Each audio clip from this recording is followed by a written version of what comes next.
I'm Shannon Morse, and I am super excited to give you a first look at this brand new gaming laptop from Razer. It's the 2018 Razer Blade with a completely redesigned look and feel. Now, seeing this redesign, my first impression was, wow, it's sleek, small, and portable.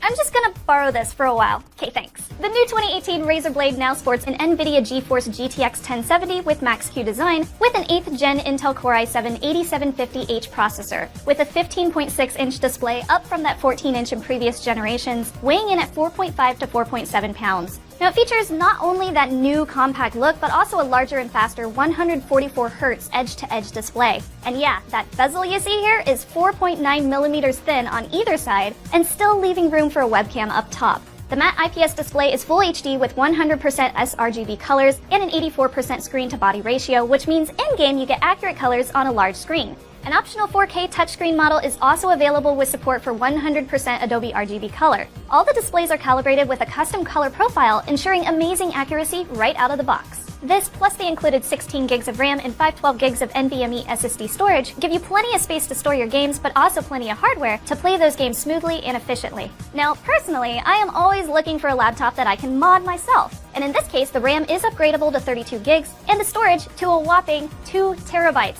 So hooray for future-proofing.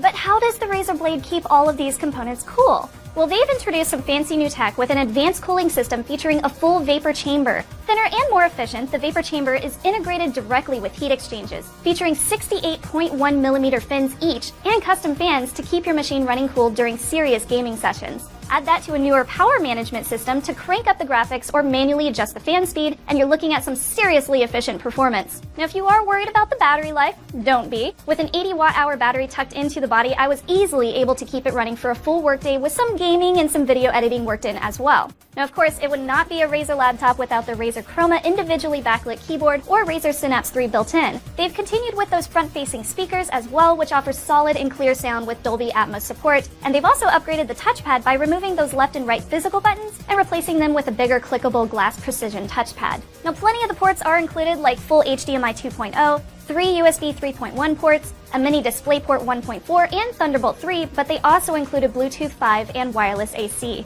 And with that Thunderbolt 3, you can easily plug in a Razer Core eGPU to power the laptop with an external GPU.